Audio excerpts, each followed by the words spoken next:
మీనా విషయంలో సత్యం ప్రభావతిని బాగా దబాయిస్తాడు. అసలు ఏం చేస్తున్నావు నువ్వు? కొత్త కోడలొస్తే పాత కోడలు దాసిలాగా ఉండాలా? అంటే నీకు పని మనిషిలాగా పనులు చేసుకుంటూ ఉండాలా? ఇదేమైనా పద్ధతా అంటూ ఉంటే, నా కొడుకు కోడలు చదువుకున్న వాళ్ళు. నా కోడలు సంపాదిస్తుంది అని అయితే అంటూ ఉంటే, నీ కోడలు సంపాదిస్తూ ఉంటే నువ్వు చంకనెత్తుకొని తిరుగు. నీ కోడలకు నచ్చిని నువ్వు చేసి పెట్టుకో. అంతేకాని నా కోడలు కానీ ఇబ్బంది పెడితే ఊరుకోనంటూ సత్యం బాగానే బుద్ధి చెప్తాడు.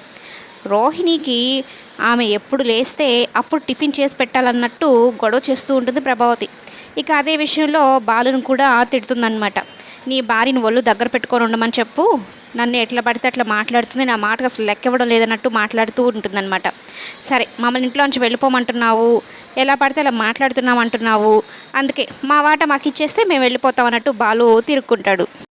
అంతలోనే మీనాని బాలు నా కొత్త షర్ట్ కనిపించడం లేదు, ఏమైపోయింది, కొంపదీసి ఆ మనోజ్ గాడు ఏమన్నా నా షర్ట్ వేసుకొని తిరుగుతున్నాడా అంటూ గదిలో ఉన్న మనోజ్ని రోహిణిని తలుపు తట్టి పిలుస్తూ ఉంటే, నీకు కొంచెమైనా బుద్ధుందారా? వాళ్ళు కొత్త పెళ్ళి కొడుకు పెళ్ళి కూతురు, వాళ్ళని లేపుతావా తలుపేసుకున్న వాళ్ళని అంటూ గొడవ పెట్టుకుంటుంది ప్రభావతి.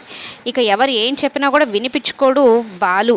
ఇంకొకసారి నా భార్య పులగంపని తక్కువ చేసిన అవమానించి మాట్లాడినా నేనైతే ఊరుకునేది ఉండదంటూ గట్టిగా వార్నింగ్ ఇచ్చేసి వెళ్తాడు బాలు.